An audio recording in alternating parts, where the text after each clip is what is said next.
எல்லாரும் நல்லா இருக்கீங்களா? இன்றைக்கி பரோட்டா பண்ணி கொடுங்கம்மா நேற்றே என் பொண்ணு சொல்லி வச்சுட்டாங்க. ஸோ பன் பரோட்டா தாங்க ட்ரை பண்ணேன். எக்கெல்லாம் போட்டு ரொம்ப சூப்பராக வந்திருந்ததுங்க. இதுக்கு 2 மணி நேரம் வந்து மாவு பிணைஞ்சு ஊற வச்சுட்டேங்க. அந்த கேப்பில் என் பையனுக்கு எந்த ஸ்நாக்ஸும் இங்கே கிடைக்கிறது இல்லைங்க.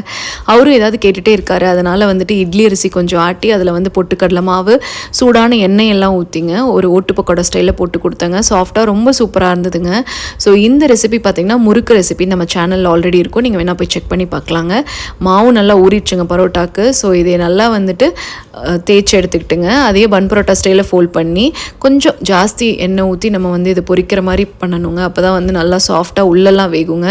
ஸோ பார்த்திங்கன்னா அவ்வளோ சாஃப்டாக நல்லா இருந்ததுங்க. லயா குட்டிக்கு ரொம்ப பிடிச்சிருச்சு. இந்த ரெசிபி வேணால் கமெண்ட் செக்ஷனில் சொல்லுங்கள். நான் ஒரு வீடியோவை கண்டிப்பாக அப்லோட் பண்ணுறேங்க. ஸோ இதுக்கு பார்த்திங்கன்னா மட்டன் கிரேவியும் அப்புறம் சிக்கன் 65 பண்ணியிருந்தால் மட்டன் கிரேவி கூட அவ்வளோ சூப்பராக இருந்ததுங்க. ஈவினிங் பார்த்திங்கன்னா எங்கள் ரிலேட்டிவ்ஸ் வந்திருந்தாங்க. அவங்க பெரியப்பா பெரியம்மா இல்லாங்க. ஸோ ரொம்ப ஜாலியாக அவங்க கூடலாம் பேசி என்ஜாய் பண்ணிகிட்டு இருந்தோம். தேங்க்ஸ் ஃபார் வாட்சிங்.